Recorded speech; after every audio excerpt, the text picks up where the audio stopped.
Welcome to the Cabral Concept, where board-certified naturopath and integrative health practitioner Dr. Cabral shares how he was diagnosed at the age of 17 with a life-altering illness and given no hope for recovery. It was only after studying and traveling all over the world did he discover how to combine ancient Ayurvedic healing practices with state-of-the-art naturopathic and functional medicine to fully rebalance the body and re-energize it with life. It's time to discover how to get well, lose weight, and finally feel alive again. And now, here's your host, Dr. Cabral.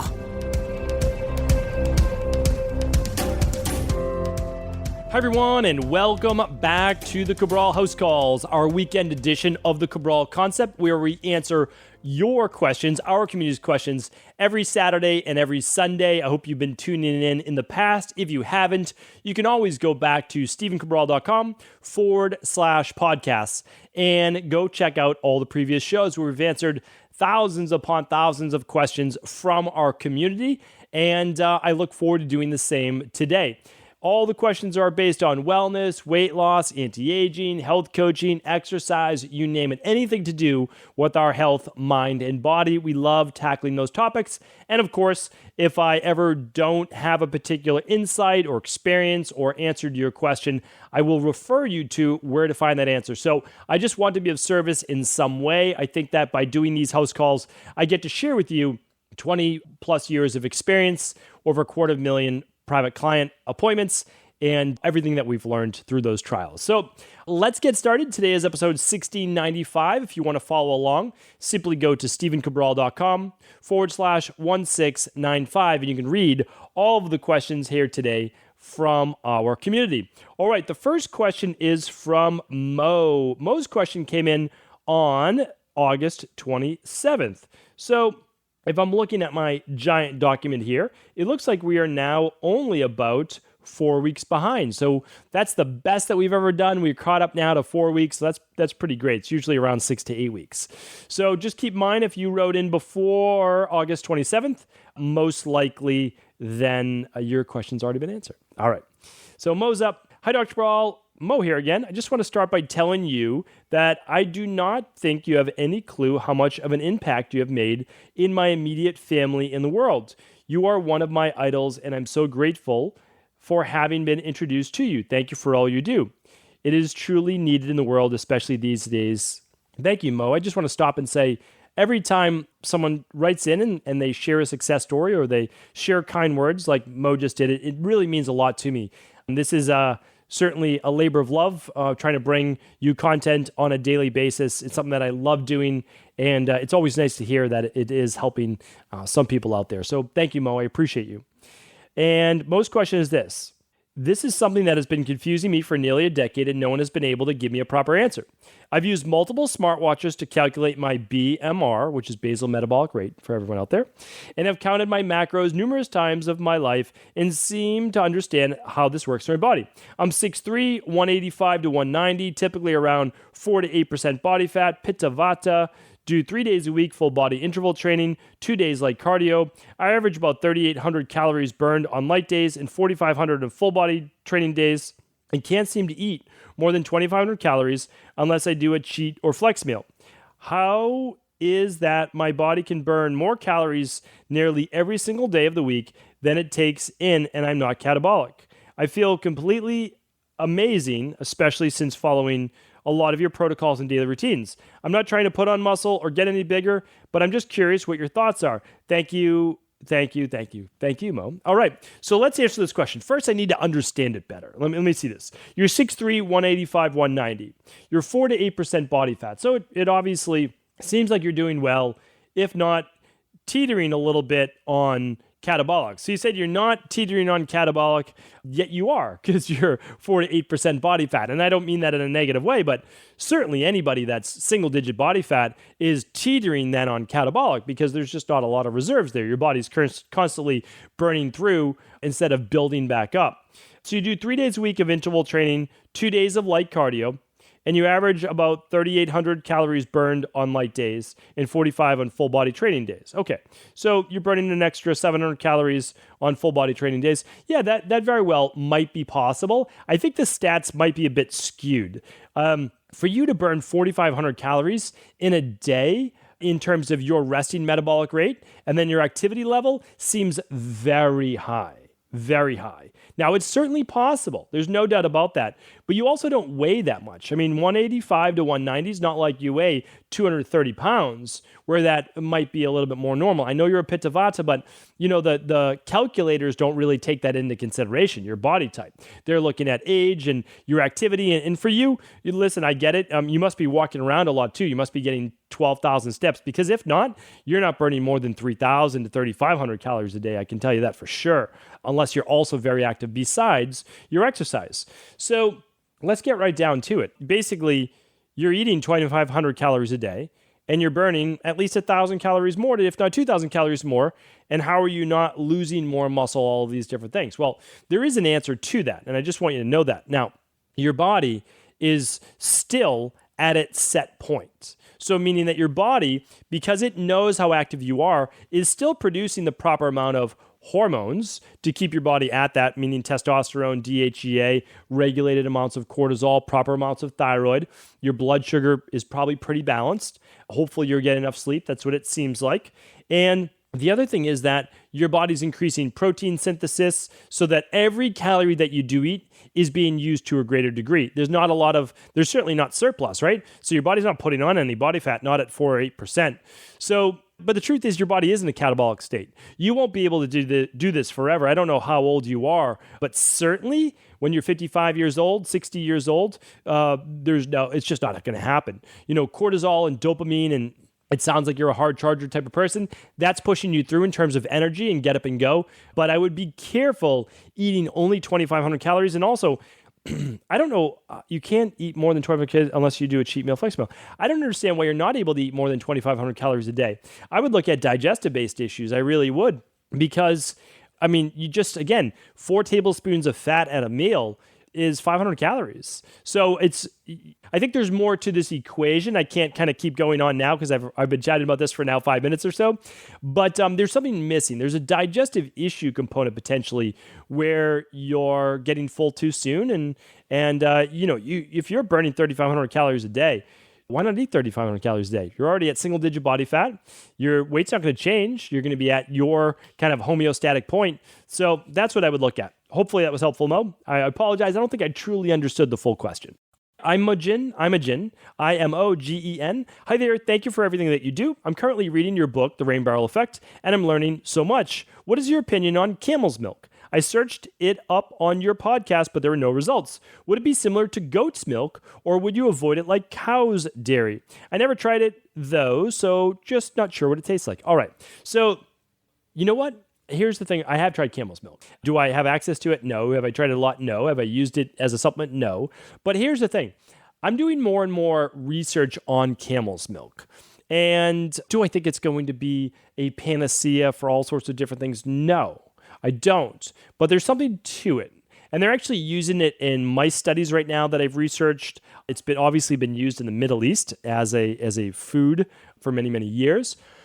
And I can tell you this, it's lower in saturated fat, cholesterol. I know it's lower in lactose, and it's higher in vitamins like vitamin C, Bs, and it has some anti-inflammatory properties. So that's why I'm looking into it.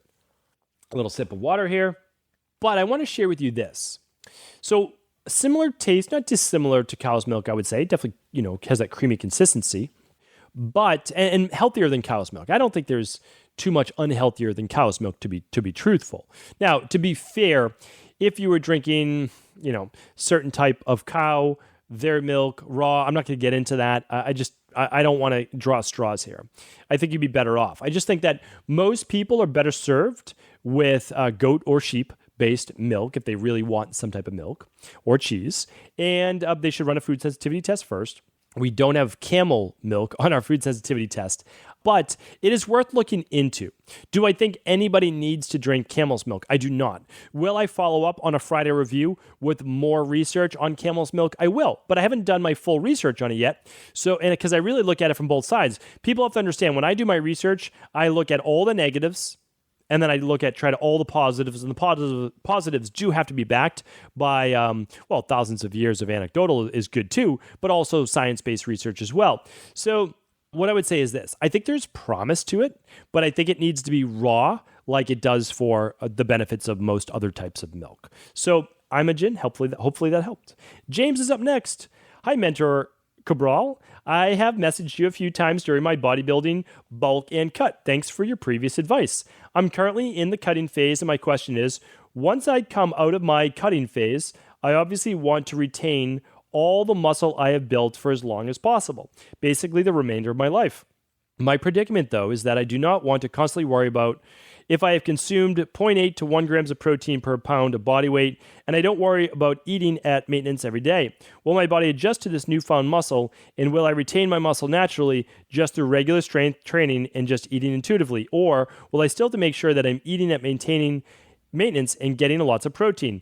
I'll be around 200 pounds at the end of my cut, so it's quite a lot of protein and calories I need to maintain, and I would rather just eat how I feel. Obviously, I cannot starve myself or eat 30 grams of protein and expect to retain my muscle. I built up this year, but I just wondered if you had any tips on how to retain my muscle without being so concerned about my calories and macronutrient ratios. Yeah, absolutely. I'm happy to help you with this, James. Thank you for writing in. Enjoy when people call me a teacher, a mentor. I kind of feel more comfortable in that regard. I look at mentors and I just, I love what they've done. I've always just wanted to simply be a teacher for people as well. I went through this as well, James. I got to 200 pounds when I was doing my bulk, put on as much muscle as possible, and then I wanted to drop down somewhere around 8% body fat. And so I said, well, how am I going to do this?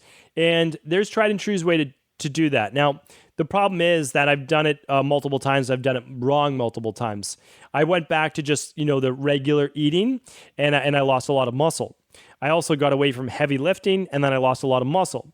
So, because you have to understand is my body type is not a kapha pitta or a pitta kapha body type, right? So I'm not going to retain as much muscle. So I had to do things specifically in order to have that much muscle in my body. Keep in mind that muscle is about 70% water. So the best thing that you could do, the happy medium, is this. Develop a food regimen that works for you. Most people eat the same way pretty much every single day, right?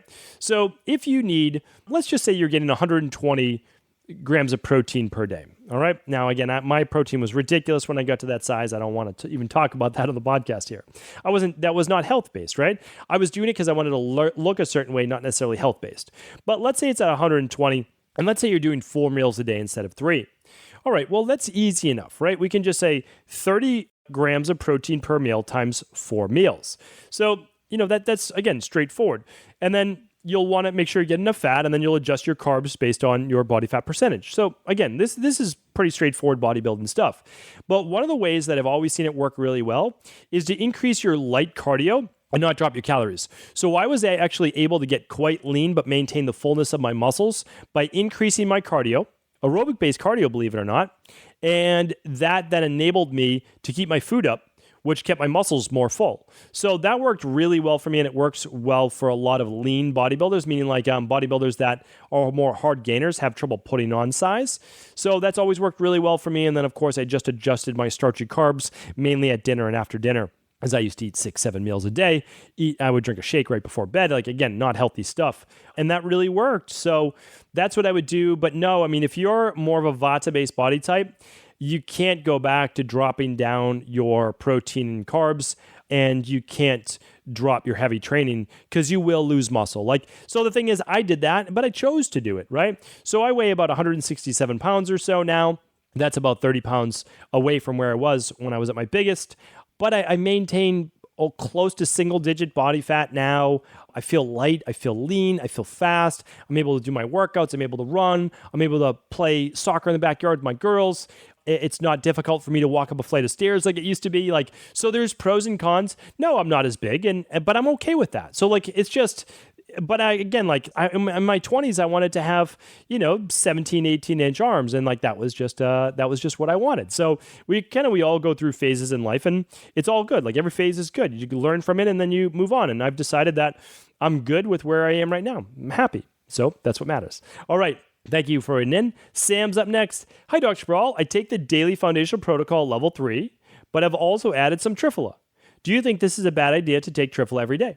Well, for those people, thank you, Sam, for writing in. Those people who don't know what Triphala is one of the most prized formulations in Ayurvedic medicine. And that is because it is, I'll get to the antioxidant in a second. It's great for digestion. It acts as a prebiotic for good bacteria in the gut. It acts as a gentle, mild laxative. It does not cause diarrhea. It just keeps things moving in the gut. And has very powerful antioxidant properties, longevity antioxidant properties. And they're studying it for many, many other, again, this is actually, it's been studied now in medicinal, for modern science.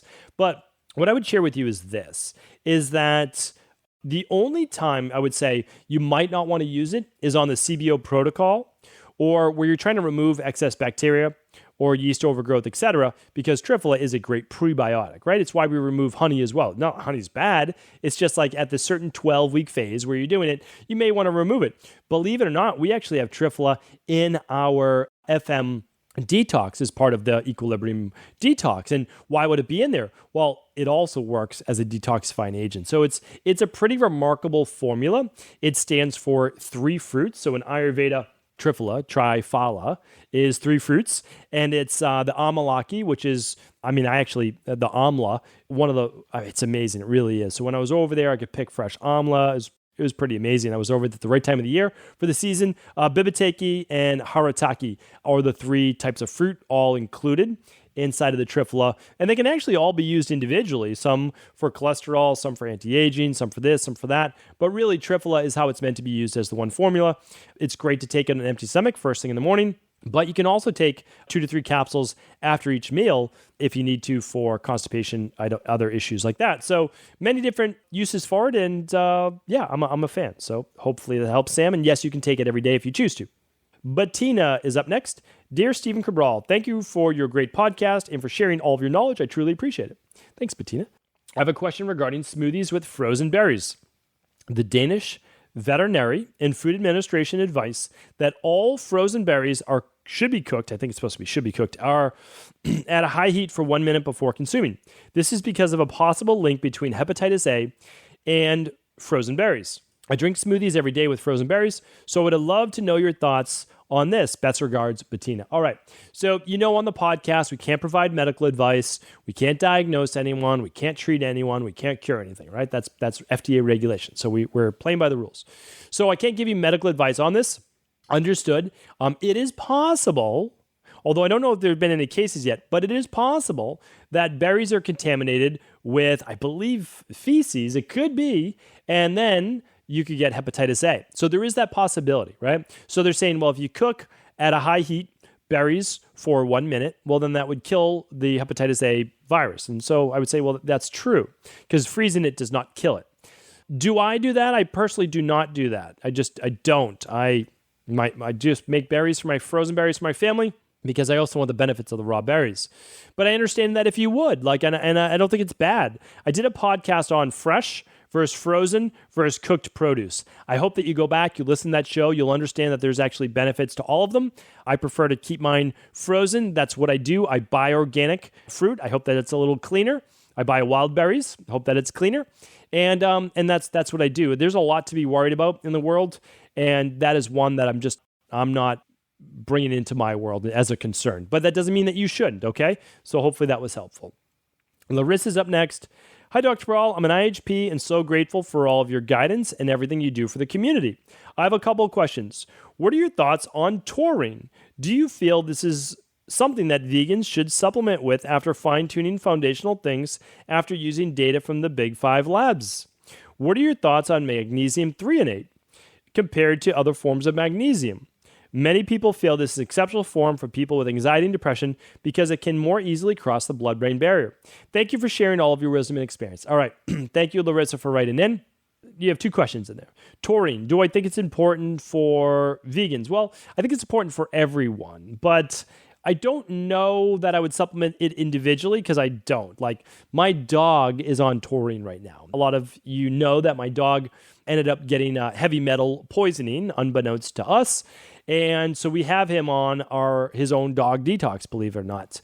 So it's unfortunate, but the food he was eating, which is a good quality food, I've maintained the anonymity of this company, but it's a known issue, which we are now going to be talking more about on the show in the future. I'll be bringing on people talking about this, but he is using milk thistle, silymarin, and he's using taurine to open up those detox pathways. Those are great things. We include those, by the way, in our Equilibrium Nutrition Detox, so people get it every 12 weeks, and you're getting it in some of your foods as well. Do I think that you need to add it on a daily basis? I don't, unless you're someone dealing with cholesterol issues, potentially from heavy metals, or you're needing to detox to a greater degree. But then again, you can make the argument then for other things as well, right? Like selenium and zinc, and you can make the argument for sulforaphane, which is one of my favorites. So no, I don't think that needs to be singled out unless you have a specific condition that would warrant using specifically taurine, which could be anywhere then from 500 milligrams to about 2 grams or so per day. Okay, now the questions on magnesium threonate.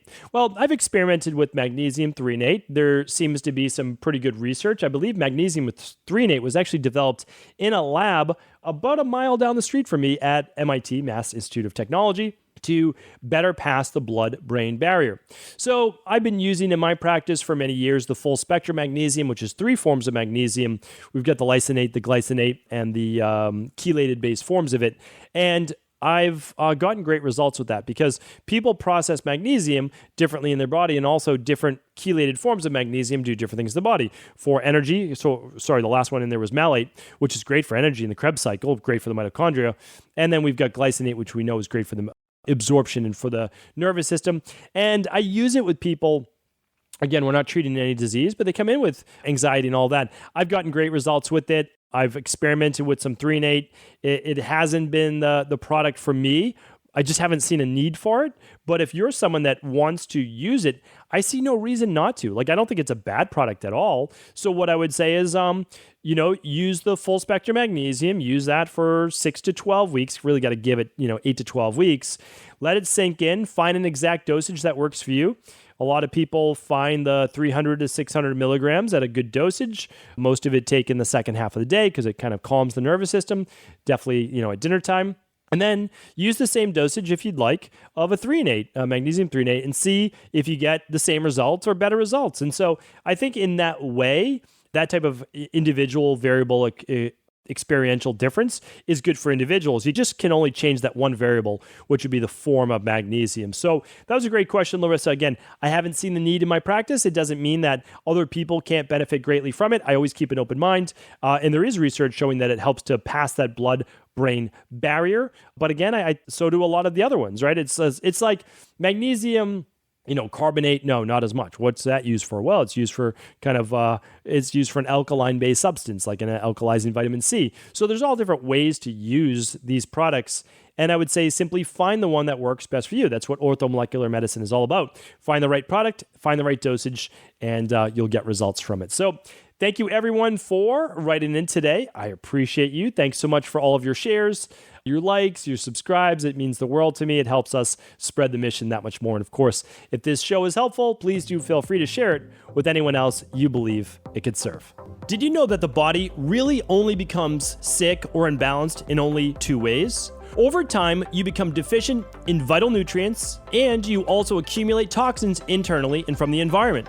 As those nutrients diminish and you increase your total toxic load, your body then begins to show the first signs of dis-ease. It's actually quite predictable, and the good news is that if we know how you began to fill up that proverbial rain barrel, we also know how to empty it to begin the healing process. I was fortunate enough to learn this ancient healing process from my mentor after suffering from debilitating diseases for close to a decade. It was only when I began to implement these techniques did I finally overcome my illnesses and go on to live a life of energy and vitality that I now enjoy. I'd like to share with you now what I discovered after traveling all over the world and how to combine the best of ancient healing wisdom with state-of-the-art science. Allow me to teach you exactly how I've been able to help over 250,000 people to empty their rain barrel and begin to transform their body and lives into what they've always hoped they could be. To get your copy of the international bestseller, The Rain Barrel Effect, simply go to StephenCabral.com/rainbarrel.